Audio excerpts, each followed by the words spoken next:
Navigating Grief is a series of useful resources for those who've experienced loss. The holidays bring a whole new set of challenges, but there can be light in the darkness. Hey there, I'm Jen. I am a grief companion, and I'm here with Carrie, who works for Agape Hospice in Colorado, and she is a professional grief counselor, but also companioning those through grief.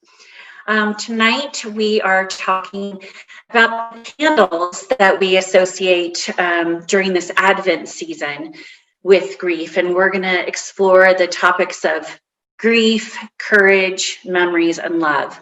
Tonight, we begin with the candle lighting.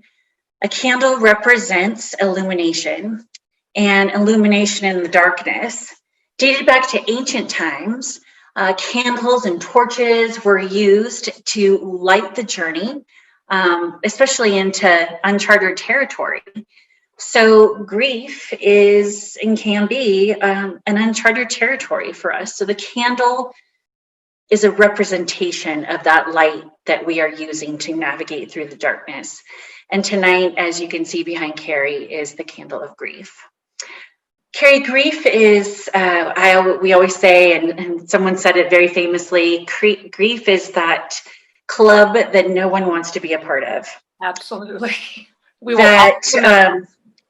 And so many different levels too. And whether it's grief of a marriage loss or a job loss or moving or death, at one point in time, yes, we will all be part of that club, whether we want to be or not. And unfortunately, we are automatically inducted into that club when we suffer a loss. Yep. So in another quote that I have, Khalil Gibran, yep. When you are sorrowful, look again in your heart, and you shall see that in truth, you are weeping for what is your delight. It's telling me delight and sorrowful all in one sentence. Explain that to us. We grieve what we're connected to. So the things that bring us joy, things that maybe help us feel loved, connected, give us purpose and meaning in life, all those things feel good, right? But when they're gone, it hurts, and it hurts deeply. So joy and sorrow coexist, and sometimes we have more joy, and there are times like now when we have more sorrow. So it's trying to help us remember that they're one of the same, that what brought us joy brings us sorrow, but what brought us sorrow is going to bring us joy again. So in one of the authors that Carrie and I both like that we will reference often is Jan Richardson, who writes the book Cure for Sorrow. And I think we both know several people who first saw the title of that book and were just nuts. There is not a cure for sorrow. There is no cure. So tell me about that. Well, and Jan Richardson, beautiful, beautiful author, speaks to that there is no cure for sorrow. However, there is easing of the sorrow. There is comfort in the sorrow. There is light in that darkness.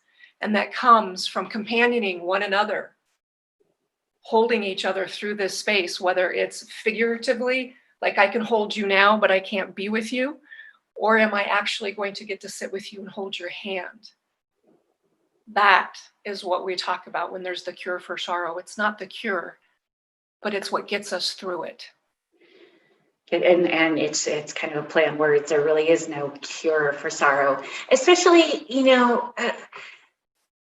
tell me just briefly, there's different kinds of grief, obviously. Situational, grief in that you lost a job, or the pandemic going on, all the grief things around that. But also just loved one wise, you've lost your mom, I've lost my mom, so I should absolutely be able to relate to you, or think that you should grieve this certain way that I know to be helpful because it was helpful for me. Is that just a misconception? That my grief is just like your grief? That's one of the many myths of grief, is that we all grieve the same way. While it is that grief is universal, so every single human will grieve, it is the most unique experience because we will all do it completely different. There might be similar facets to maybe our grief, maybe you and I's, because of loss of a mom, but we're different people. We had different relationships with our moms. Your mom was different from my mom. Where we grew up, our traditions, our faiths, all of these things play into how we're going to grieve and mourn. It also depends on what other losses are we experiencing at the same time. And in a pandemic, we're having loss upon loss upon loss. And some that I think people aren't even acknowledging. Loss of being able to go to school, the freedom to be able to go to school and sit in a classroom and have recess. I mean, who would have thought that? You know, we would grieve that. Or I grieve not being able to go in my office again. Yeah. And not be weird, right? Right. You would never have thought that. And right. And some people go, oh, poor is you. Poor is you. I mean, I've lost my sister to COVID, and oh, you poor thing can't go to school. So help me reconcile that. Everyone's grief is unique to themselves, and it is the most powerful struggle that any person goes through for them. So I kind of like to help, especially adults, understand, like, let's say your 4-year-old is eating ice cream and the ice cream falls on the ground and they're inconsolable. The world is ended to them. And we as adults are like, you know nothing of the world. Right. This is nothing compared to what you're going to experience later in life, right? But to them in that moment, this is the worst possible thing that could happen to them. So grief is very similar that way. When we are experiencing somebody who is hurting and grieving, to them, this moment is the worst possible thing for them. It doesn't have to be for me. I don't even have to have that same experience. But for me to have that compassion, to see that person and say, they're hurting. How can I help? I love that. It's the grace that we need to have for one another. And I don't necessarily need to understand it. I just need to sit with you in it. Right. Listen, a hug, whatever it is. And people just need to be validated, I think, sometimes. And for some reason, we seem to have this, oh, you don't have it as bad as I have it kind of mentality. And we don't want to validate each other. And I think that is so important right now, which brings me, not everyone who may watch these videos will have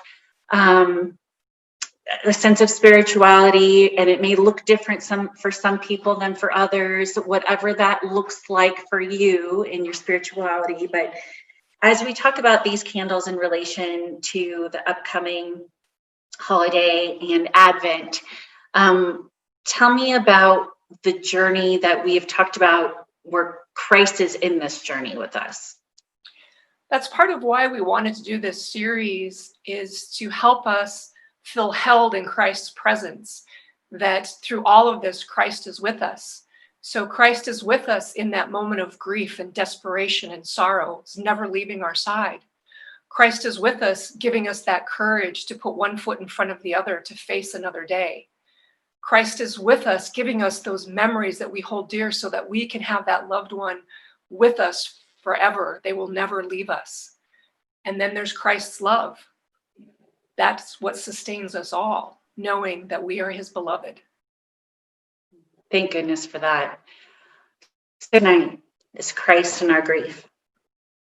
Christ in our grief. We are not alone. We always have him on our side. But if you can do something to come along somebody else who's grieving, no matter what that looks like or what that is, we encourage you to do so. Next week will be Christ in courage. Thank you, Carrie. Thank you, Jen.